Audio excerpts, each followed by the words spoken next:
네, 시진핑 중국 국가주석이 1박 2일간의 북한 국빈 일정을 모두 마치고 오늘 오후 귀국길에 올랐습니다. 북중 정상회담을 통해서 김정은 위원장과 시진핑 주석은 튼튼한 북중 공조를 재확인하는 시간을 가졌는데요. 네, 이번 회담이 G20 정상회의를 계기로 개최될 미중, 한중, 한미 정상회담에는 또 어떤 변수로 작용할지 짚어보겠습니다. 이인배 협력안보연구원장 자리해 주셨습니다. 네, 어서 오세요. 네, 안녕하십니까. 네. 자, 먼저 이번 북중 정상회담 어떻게 보셨는지 좀 총평을 해주신다면요. 네, 뭐 정리하면 이런 것 같습니다. 첫 번째로는 계속 시진핑 중국은 후원자 역할을 했었죠. 이렇게 비행기를 지원해 주면서 후원자 역할을 하고 또 회의 전후에 김정은 위원장을 만나서 이렇게 코치도 해주고 뭐 격려도 해주고 뭐 여러 가지 우려 사항들을 이야기해주고 그랬던 상황이었는데 이번에 전면에 나서기 시작했죠. 그래서 후원자에서 이제 행위자로서 역할을 당사자가 됐다라는 생각이 드는 부분이 하나가 있고요. 또 하나는 우선 이번에 김정은 위원장이 일단 닉네이심을 갖겠다라고 이야기하는 측면에서 봤을 때 네. 상황이 더 이상 시간이 지나면서 상황은 악화될 가능성이 높았는데 그 부분에 대해서는 조금 일단 악화되는 과정은 스톱시킨 상황인 것 아닌가. 그러니까 진정시킨 효과는 있었지 않겠느냐라는 측면에서 좀 긍정적인 효과가 있었다는 생각이 들고 네. 세 번째로는 미국과 중국 간의 사실 핵심 이슈는 무역 이 협상 문제인데 거기에 있어서 일정 부분 윤활유 역할을 할 수 있는 어떤 시진핑 주석의 어떤 선물 보따리가 있지 않겠는가라는 생각이 들어서 뭐 세 가지 정도가 좀 주의 깊게 볼 거다 생각이 듭니다. 네.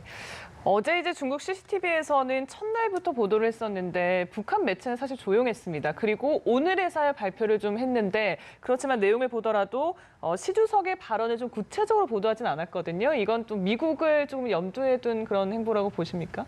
우선 보면 이 CCTV나 이제 중국에서 열심히 방영을 하고 나서 중국은 북한은 안 했는데요. 지난번에 싱가포르 정상회담 때도 보면 굉장히 빨리빨리 보도를 하고 그랬었어요. 당일 저녁 때 그 보도하고 했다가 노동신문이 보도하고 했다가 안 했어요. 이번 안 하거든요.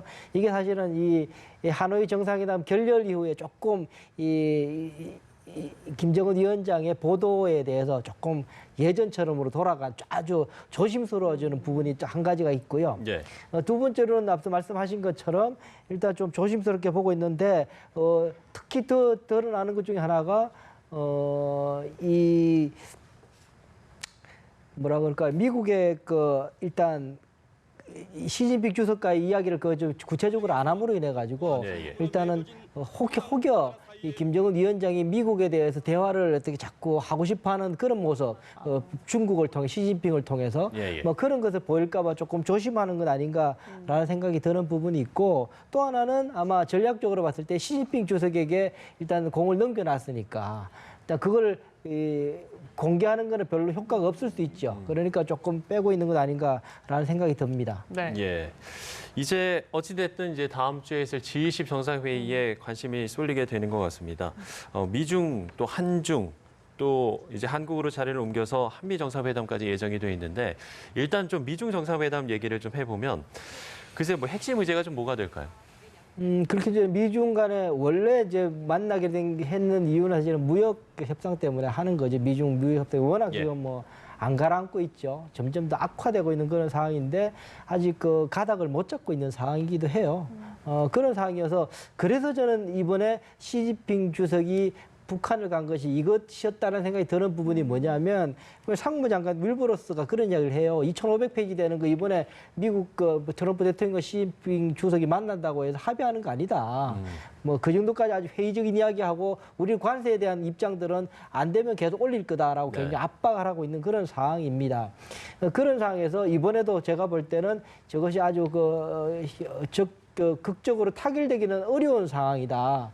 그렇게 된다면 가장 좋은 거는 휴전, 예전처럼 휴전을 해서 조금 더 90일이든 6개월이든 유예하는 관세 올리는 거를 유예하는 그 정도가 가장 최적의 협상일 텐데 그러면 별로 그러면 더 이야기할 게 없는 상황이죠. 그렇다면은 이 시진핑 주석이 다른 이야기들 만나서 이야기를 해야 되니까 다른 이야기들로 조금 이야기를 풀어내는 부분들이 북한 문제 아니겠는가라는 생각이 들어서 오히려 이번에는 무역 협상의 비중보다 네. 시진핑 주석이 의도적으로 평양을 방문함으로 인해서 한반도 이슈를 좀 크게 부각시킬 가능성이 높지 않겠느냐라는 네. 생각이 드는 부분입니다. 그러니까 미중이 만나서 이제 무역 협상을 벌이려고 했는데 사실 미국 입장에서는 하나의 어떻게 보면 변수가 생겼기 때문에 이 변수에 대한 이제 고민이 좀 깊어질 것 같아요. 지금 이 회담을 미국은 좀 어떤 생각으로 바라보고 있을까요?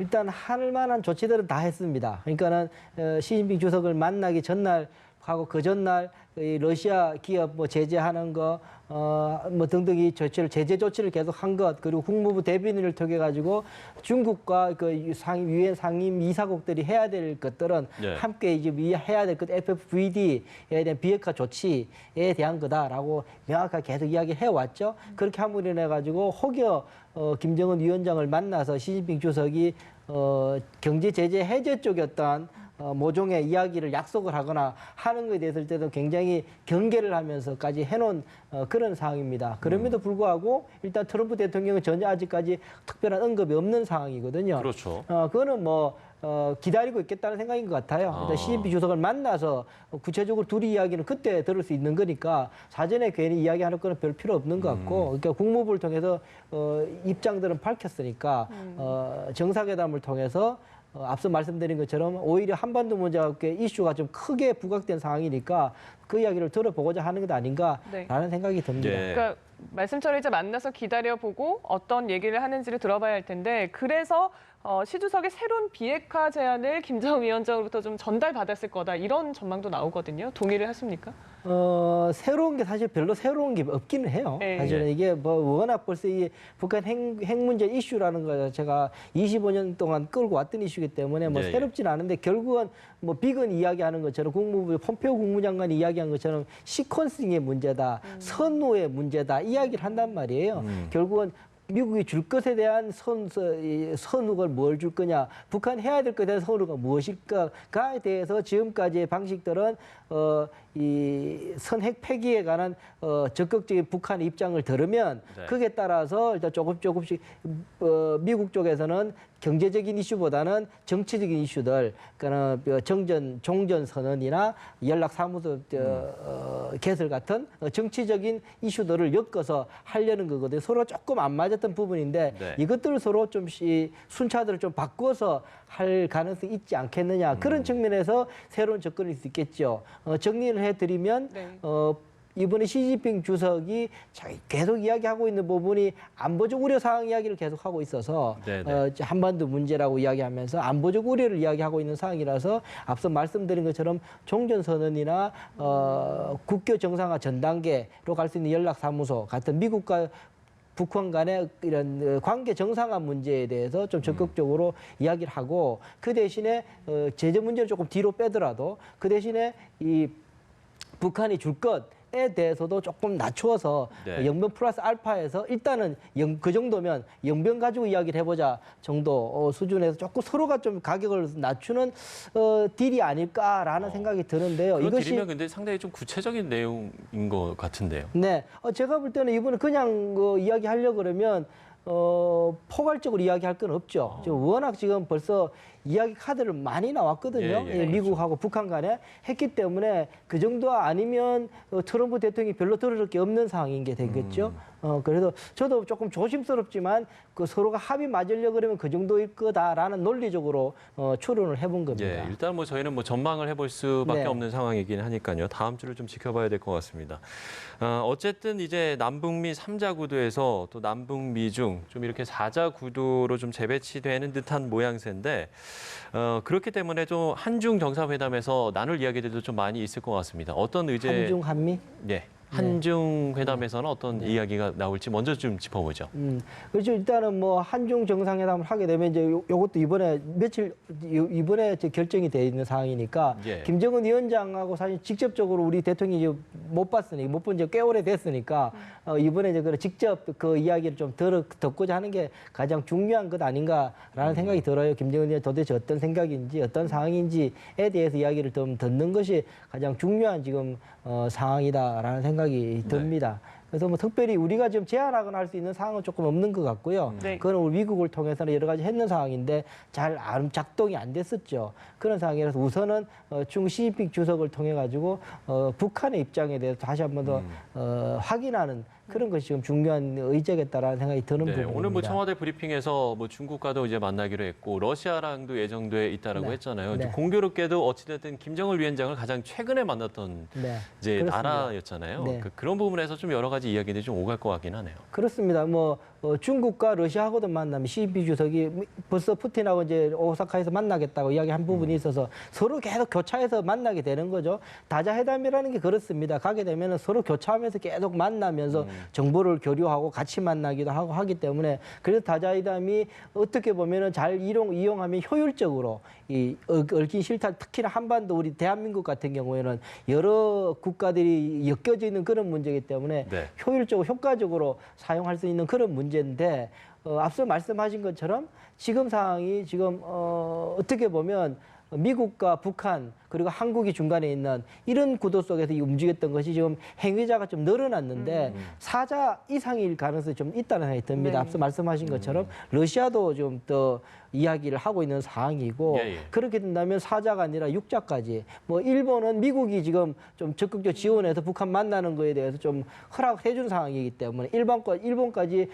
들어가게 된다 그러면 예전에 육자 회담 그 행위자들이 다 전면에 다 부각되는 그런 예. 상황이라서 이 수식이 훨씬 복잡한 수식이 될 수 그러게요. 있는 그런 상황이 됩니다. 네, 행위자는 늘어나고 그래도 다자회담을 좀 효율적으로 사용하면 도움이 될 수 있는 그런 상황인 것 같은데 자, 그렇다면 끝으로 이제 우리 정부로서는 과연 앞으로 뭐 어떤 준비를 해야 될지 이런 부분을 좀 짚어주시죠. 일단 한미 정상회담이 중요하겠죠. 한미 정상회담을 통해서 김정은 그러면 이제 다 만나게 되는 거죠. 일단 최근에 본 김정은 위원장을 만나고 했던 그렇죠. 인물들 다 만나게 되고 그걸 가지고 일단 미국과 조율하는 상황이니까 일단 지금 상황에서는 우리가 무엇을 내놓기보다는 일단 전반적인 상황들을 폭넓게 보는 것이 굉장히 중요한 상황이다.